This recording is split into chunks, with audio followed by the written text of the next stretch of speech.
I came home buzzing from the lawyer's office, still clutching the manila envelope that confirmed what my grandfather had promised me for years, his shares in the family construction company, plus the cottage up on Georgian Bay.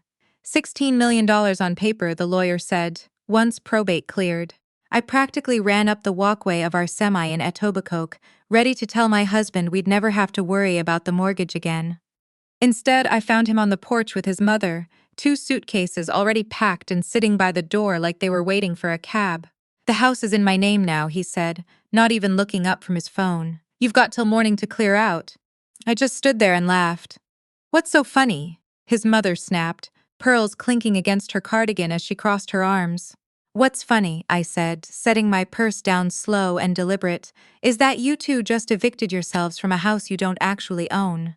I'm Vanessa, 34, and I've spent the last 9 years working as a mortgage fraud investigator for one of the big 5 banks here in Toronto. People assume that's a boring desk job, paperwork and spreadsheets, but really it's detective work. You learn to read people who think they're smarter than the system. I should have used those instincts on my own husband years ago. Derek and I got married young, 26, in a backyard in Mississauga with string lights, and his mother Pauline crying into a tissue about how she was gaining a daughter. That should have been my first warning, the way she said it like she was the one getting married. Pauline had raised Derek alone after his father left, and she never let either of us forget the sacrifices she'd made. Every dinner, every holiday, every decision in our marriage somehow ran through Pauline first. I used to tell myself that was just how close families worked. My own mom had passed when I was 22, so maybe I let Pauline fill a space that wasn't really hers to fill. The cracks started small. Derek lost his sales job at the dealership 2 years into our marriage and never quite found his footing after that. He'd land something, lose it in 4 months, land something else. I covered the mortgage, I covered the car payments. I told myself it was a rough patch, that men needed time to find their pride again after a setback like that. Pauline had a different read on it. She started showing up with casseroles and helpful suggestions, which usually meant she thought I worked too much and should be home more, taking care of her boy properly. Then came the trip to Vancouver 18 months ago, supposedly a work conference for a job Derek claimed he'd just landed at a logistics firm. I found out later there was no conference. There was a woman named Sloane who worked the front desk at his mother's church, and the two of them had been carrying on for the better part of a year, meeting at a comfort inn off the highway whenever Pauline conveniently needed Derek to run an errand 2 hours away. I didn't find out from a slipped phone or a lipstick stain. I found out because Sloane's name showed up flagged in a fraud case I was reviewing at work. Small-time stuff, credit applications opened under names that weren't quite right. Pulling that thread led me somewhere I never expected. Derek had taken out a line of credit against our house. My house, the one my late mother had helped me put a down payment on before she died, the one with both our names on title, except it turned out not anymore. 8 months before that night on the porch, Derek had forged my signature on a quitclaim deed, transferring the property into his name alone, then used it as collateral for $140,000 he'd funneled into a numbered account. Pauline's name was on that account, too. I sat in my office that day with the documents in front of me and I didn't cry. I went very, very still, the way I do at work when a fraud case finally clicks into place, when all the inconsistent little lies line up into one clean, ugly picture. I want to be honest about something, because I know how this sounds from the outside. I didn't confront him that day. I didn't confront him for 5 more months. People in the comments on stories like this always ask the same question. How could you stay knowing what you knew? The truth is, I wasn't staying for him.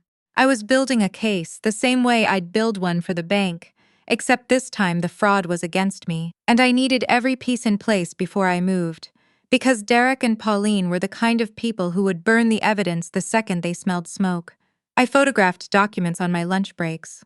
I opened a separate account at a credit union across town where Derek had never set foot. I quietly contacted a real estate lawyer, a friend of a friend named Priscilla, who specialized in property fraud, and together we built a file thick enough to choke a horse. What I didn't expect was that Derek and Pauline were running their own clock in parallel. 3 weeks before my grandfather's estate cleared probate, Pauline somehow learned the number, 16 million, through her cousin who did bookkeeping for the family company. I'll never know exactly how the leak happened, but Pauline had decades of practice extracting information from people who didn't realize they were being interrogated. Once she had that number, the timeline of my marriage ending sped up considerably. Derek listed our house, the one he now solely owned, on paper thanks to his forgery, and sold it in a rushed private sale to a numbered company that, I would later discover, belonged to Sloane's brother. The closing happened 9 days before I got home from my grandfather's lawyer with that envelope. Derek pocketed $310,000 in equity that was, by rights, half mine. And then he drew up divorce papers, timed for the exact evening he expected me to walk in flush with inheritance news, so he could serve me the eviction and the divorce in the same breath, control the narrative, and walk away clean before I ever connected the dots. He just didn't know I'd connected them 8 months earlier. So there I was on the porch, Derek smug in his golf polo, Pauline in her pearls, both of them looking at me like I was a problem they'd already solved. "You have till morning," Derek repeated, like saying it twice would make it true. I picked my purse back up off the step, unhurried, and pulled out my phone instead of an argument. "I need you to say that again," I said, but slower for the recording. "Because the house you supposedly own and supposedly sold? Title fraud is a criminal offense in this province, Derek, and you just confessed to it on my porch in front of a witness." Pauline's face did something complicated, a flicker of panic dressed up as outrage. "Don't you dare twist this," she hissed. "Twist what?" I said. "The forged signature? Or the $140,000 you two pulled against my equity and split between yourselves?" Derek's confidence cracked for the first time in years. "You don't know what you're talking about. I work in fraud investigation for a living, Derek. I know exactly what I'm talking about. I've known for 5 months." That landed like a slap. Pauline actually took a step back. Derek's eyes went to the suitcases by the door, then back to me, calculating, the way people do when they realize the ground they thought was solid has already given way beneath them. I told them I'd be staying in a hotel that night, not because I had to, but because I didn't want to spend 1 more hour breathing the same air as either of them, and that they had exactly until 9 the next morning to find their own lawyers, because mine, Priscilla, who'd been waiting for my call for 5 months, was filing first thing. I drove to a Holiday Inn off the QEW and sat in the parking lot for 20 minutes before I could make myself go inside. Not because I was falling apart, but because I finally let myself feel how long I'd been holding all of it without anyone to share the weight. The next 10 weeks moved faster than I expected, mostly because I'd already done the slow part. Priscilla filed a civil fraud claim alongside a criminal complaint with Peel Regional Police and the title fraud, a forged signature notarized by a notary who conveniently turned out to be a family friend of Pauline's, who'd since lost his commission over 2 other complaints, was the kind of case that practically built itself once investigators had the paper trail I'd already assembled. Sloane's brother's numbered company turned out to be a front for at least 2 other fraudulent property flips in the GTA, and once that unraveled, Sloane herself started talking to investigators to save her own skin, which meant Derek's affair came out in the open right alongside his fraud, 2 scandals dropping on Pauline's church community in the same week. I heard she stopped showing up to Sunday service for a while after that. The financial reckoning was almost clean in its symmetry.